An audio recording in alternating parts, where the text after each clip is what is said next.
Welcome to Bharat kitchen. ఈ రోజు recipe తాటిపండు గొజ్జుతో halwa చేసుకుందాం. ఒక అరకప్పు రవ్వ తీసుకుని వేపాను. దోరగా కాదు, బాగా కొంచెం వేడెక్కేంత వరకు వేపాను. ఈ పాలు కాగి చల్లారిన పాలు ఇందులో పోసుకుని రవ్వ నానబెట్టుకుందాం. వేడి అవసరం లేదు, కాగి చల్లారిన పాలు నానబెట్టుకోవాలి. 10 నిమిషాలు నానబెడదాం. కొంచెం పలసగానే పోసుకోవాలి. నానబెట్టుకుని మూత పెట్టుకుందాం. రవ్వ నానిపోయిందేమో చూసుకుందాం. నానిపోయింది. కొంచెం పాలు పడతాయి.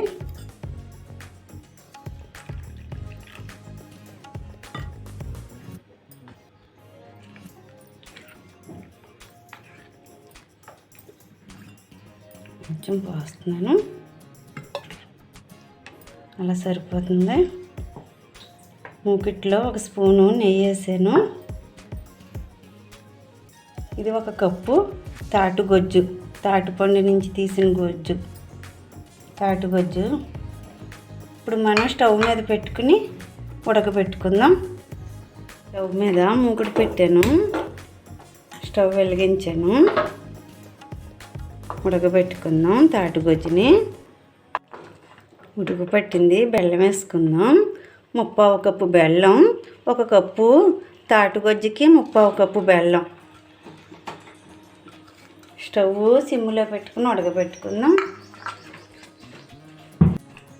బెల్లం అంతా కరిగిపోయింది, ఉడుకుతుంది. తాటిపాయసం బెల్లం కరిగిపోయి ఉడుకుపట్టింది. ఇప్పుడు మనం పాలతో కలిపిన సుజీ రవ్వ ఉంది కదా, ఈ రవ్వ వేసేస్తున్నాను.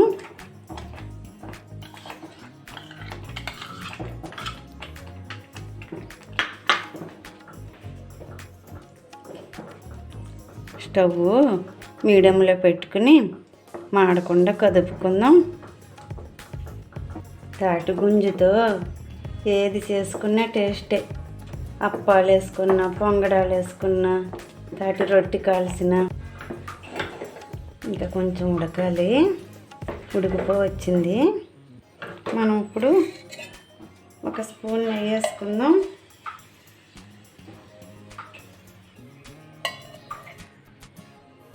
రెండు స్పూన్లు వేసాను.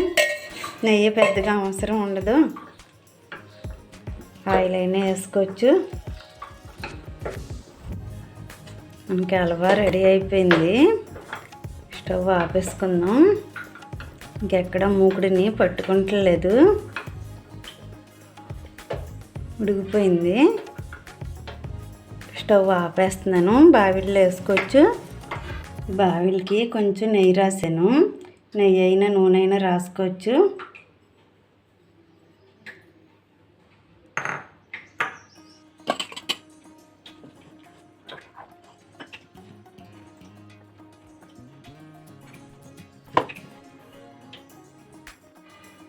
అంతా వేసేసాను మూకిట్లో. అది సమానంగా సర్దుదాం.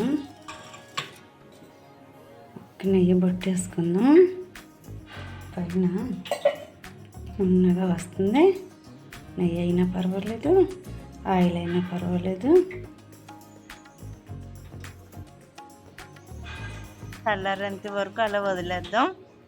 చల్లారిపోయింది. శాఖతో కొంచెం ఖాళీ చేసుకుందాం. శాఖకి కొంచెం ఆయిల్ రాసాను. ఆయిల్ అయినా నెయ్యి అయినా రాసుకోవచ్చు. ప్లేట్లో వేసేసుకుందాం.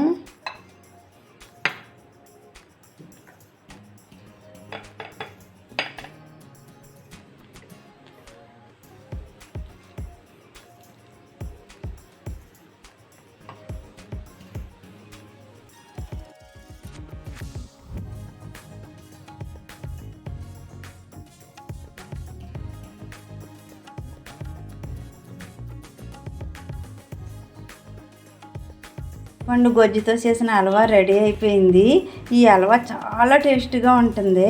తాటిపండు ఇష్టం లేని పిల్లలకి ఇలా హల్వా చేసి పెట్టారంటే అసలు తాటిపండు గొజ్జు అని తెలియదు ఎవరికి, అంత టేస్ట్గా ఉంటుంది.